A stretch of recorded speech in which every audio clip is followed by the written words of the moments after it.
율법 아래 나시고. 예수는 근본 하나님의 본체시나 오히려 자기를 비어 종의 형체를 가져 사람들과 같이 되었고, 빌립보서 2장 5절로 7절. 우리와 조금도 다름없는 인간이 되시고 우리가 있는 곳까지 오셨다. 말씀이 육신이 되셨다. 인간의 자녀들과 같은 혈육에 함께 속하셨다. 죄에 빠진 이후의 혈육에 참여하셨다. 그러므로 성경은 이렇게 말한다. 때가 차매 하나님이 그 아들을 보내사 율법 아래 나게 하신 것은, 율법 아래 있다는 것은 죄의 심판과 저주 아래 있다는 말이다. 그 이유는 우리가 알거니와 무릇 율법이 말하는 바는 율법 아래 있는 자들에게 말하는 것이니 온 세상으로 하나님의 심판 아래 있게 하려 함이니라. 모든 사람이 죄를 범하였음에 하나님의 영광에 이르지 못하더니 라는 말씀 때문이다. 로마서 3장 19절, 23절, 로마서 6장 14절. 그러므로 죄를 지은 사람은 누구나 저주를 받는다. 스가랴 5장 1절로 4절에서 선지자는 날아가는 두루마리를 보았다. 그 장이 20규빗이요 광이 10규빗이었다. 여호와께서 선지자에게 말씀하셨다. 이미 온 지면에 이는 온 지면에 두루 행하는 저주라. 그러면 온 지면에 두루 행하는 이 저주의 원인이 무엇인가? 그 원인은 이렇다. 무릇 도적질하는 자는 그 이편 글대로 끊쳐지고 무릇 맹세하는 자는 그 저편 글대로 끊쳐지리라. 다른 말로 하면 이 두루마리는 하나님의 율법이다. 두 돌비에서 한 계명씩 인용한 것을 보면 두 돌비에 기록되어 있는 율법이 모두 이 두루마리에 들어있음을 알 수 있다.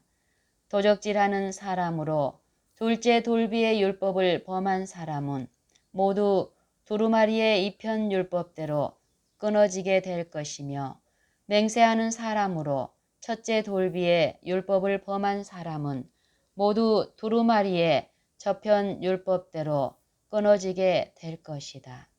하늘에 기록하는 천사들이 모든 사람의 죄를 처음부터 끝까지 일일이 기록할 필요가 없다. 그저 범죄할 때마다 범한 계명을 개개인의 두루마리에 표시만 하면 된다. 이러한 율법의 두루마리가 모든 사람에게 어디를 가든지 따라다니며 심지어는 그들의 집에까지 따라 들어간다는 것을 다음의 말씀에서 분명하게 밝히고 있다. 만군의 여호와께서 가라사대 내가 이것을 바라였나니 도적의 집에도 들어가며. 그러므로 이 두루마리에서 벗어날 수 있는 길을 찾지 않으면 이 율법의 두루마리가 계속 머물러 있으면서 저주가 되어 그 사람과 집을 불사르고 그 집의 나무와 돌을 불태울 것이라. 그러므로 이 두루마리에서 벗어날 수 있는 길을 찾지 않으면 이 율법의 두루마리가 저주가 되어 뜨거운 불에 땅의 체질이 녹는 그 큰 날에 땅을 삼킬 것이다. 왜냐하면 죄의 권능과 저주는 율법이기 때문이다. 고린도전서 15장 56절, 이사야 24장 5절 6절, 베드로후서 3장 10절로 12절. 그러나 하나님께 감사를 드리자. 하나님이 그 아들을 보내사 율법 아래 나게 하신 것은 율법 아래 있는 자들을 속량하려 하심이다. 갈라디아서 4장 4절 5절. 그의 오심은 율법 아래 있는 모든 사람들에게 구속이 되었다.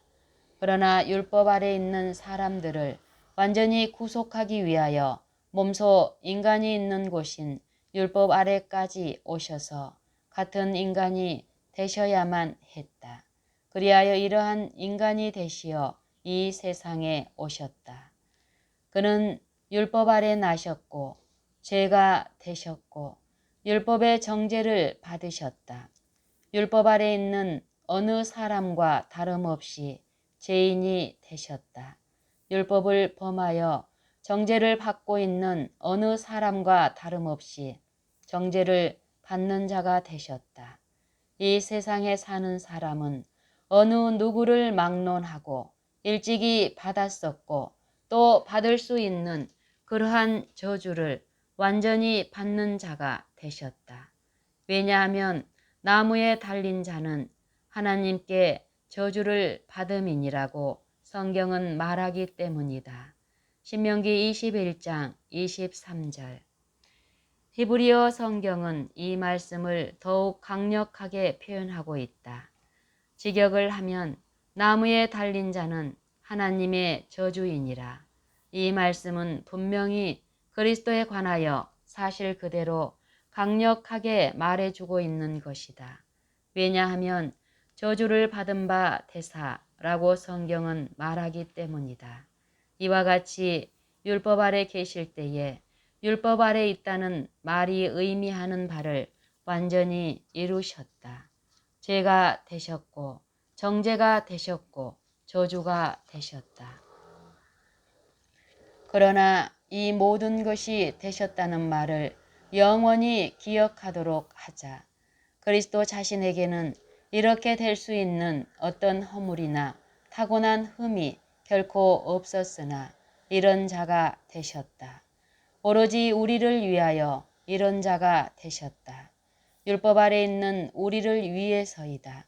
율법을 지키지 않았기 때문에 정죄 아래 있는 우리를 위해서이다.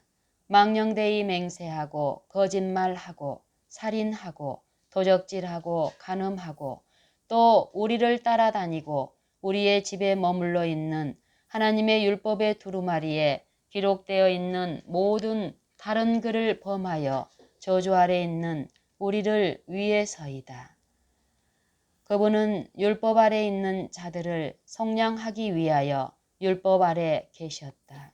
율법 아래 있기 때문에 저주를 받는 자들을 구속하기 위하여 저주를 받으셨다. 그러나 누구를 위해서 이런 자가 되고 또 이런 자가 되어 무슨 일을 이루어 놓으셨든지 간에 결코 잊어서는 안 될 사실은 이미 이런 일을 저질러 놓고 또 이런 자가 된 자들을 위해서 이런 자가 되셨다는 것이다. 그러므로 이 세상에서 죄를 알고 있는 사람은 누구나 바로 죄를 알고 있는 사실 때문에 예수가 자기를 위하여 어떤 마음을 느끼셨으며 자기에게 얼마나 가까이 오셨었다는 것을 알 수 있다. 정죄가 어떠한 것임을 아는 사람은 누구나 이 점에 있어서만은 예수가 자기를 위하여 어떤 마음을 느끼셨는가를 분명히 알 수 있다. 마음의 병인 죄의 저주를 알고 있는 사람은 누구나 이 점에 있어서만은 예수가 자기를 위해서 무엇을 경험하셨으며 자기와 얼마나 같은 경험을 하셨다는 것을 분명히 알 수 있다. 예수는 죄를 짊어지고 정죄를 받고 그 무거운 저주 아래 계시면서도 이 죄와 정죄와 저주의 세상에서 일평생을 조금도 죄 짓는 일이 없이 하나님의 의로 사는 완전한 생애를 사셨다.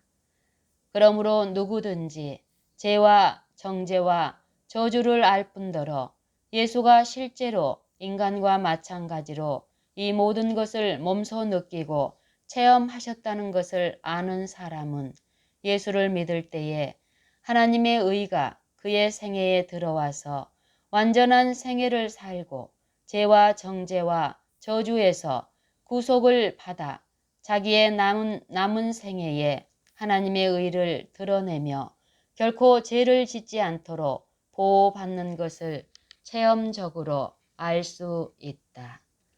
그리스도가 율법 아래 나신 것은 율법 아래 있는 자들을 구원하기 위해서였다. 이 구원을 받아들이는 모든 사람들에게 이 축복이 이른다.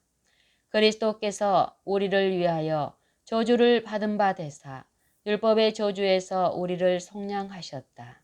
저주가 되신 것은 헛되지 않아 이 구원을 받아들이는 모든 사람들을 위하여 목적하신 바를 완성하셨다. 예수 안에서 아브라함의 복이 이방인에게 미치게 하고 또 우리로 하여금 믿음으로 말미암아 성령의 약속을 받게 하려는 목적으로 이 모든 일을 완성하셨다. 갈라디아서 3장 14절. 더 나아가서 이렇게 하신 목적이 무엇이고 성취하신 일이 어떠하든지 간에 모든 사람이 반드시 기억해야 할 것은 예수 그리스도가 자신을 낮추고 비우셔서 사람의 형상을 가져 육신이 되심으로 구속받을 어떤 사람에 못지않게 실제적이고 완전하게 율법 아래 나셨고 죄와 정죄와 저주 아래 계셨다는 것이다. 그는 이 모든 것을 통과하였으므로 영원한 구원의 주가 되셨으며 그러므로 누구든지 그리스도를 믿고 하나님에게 나오는 사람들을 그 깊은 사망에서 온전히 구원하실 수 있다.